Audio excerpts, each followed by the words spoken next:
Lebih lanjut, Bahlil menilai seluruh bakal calon presiden pengganti Joko Widodo akan terus melanjutkan mega proyek Ibu Kota Negara Nusantara. Pasalnya, pembangunan IKN telah tertuang dalam Undang-Undang Nomor 3 Tahun 2022 tentang Ibu Kota Negara. Ia mengaku tidak tahu terkait informasi tentang baca pres yang tidak setuju dengan pembangunan IKN. Menurut Bahlil, pembangunan IKN harus menjadi komitmen baca pres karena setiap presiden terpilih diwajibkan menjalankan undang-undang. Bahlil mengungkapkan beberapa perusahaan konglomerasi domestik tengah memasuki tahap groundbreaking untuk investasi di IKN pada September mendatang. Dengan total rancangan investasi penanaman modal dalam negeri sebesar 30 hingga 40 triliun rupiah untuk tahap pertama.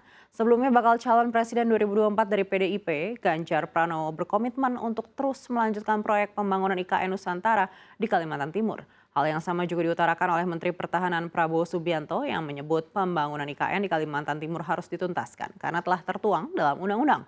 Di sisi lain, mantan Gubernur DKI Jakarta Anies Rashid Baswedan menyatakan bahwa diteruskan atau tidaknya proyek IKN tidak dapat ditentukan atas dasar selera pribadi pemangku kebijakan.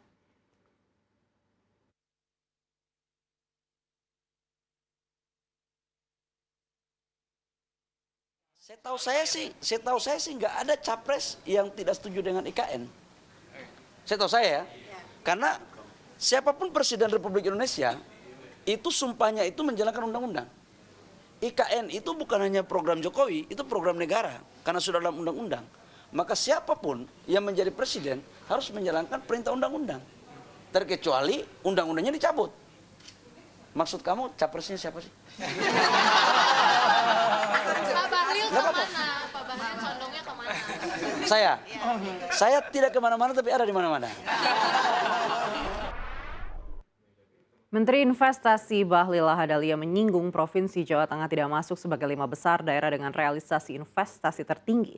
Menurutnya masih dibutuhkan kerja keras, inovasi, serta kolaborasi dalam mendatangkan investor. Menyampaikan data bahwa 5 besar provinsi investasi itu Jawa Tengah tidak termasuk.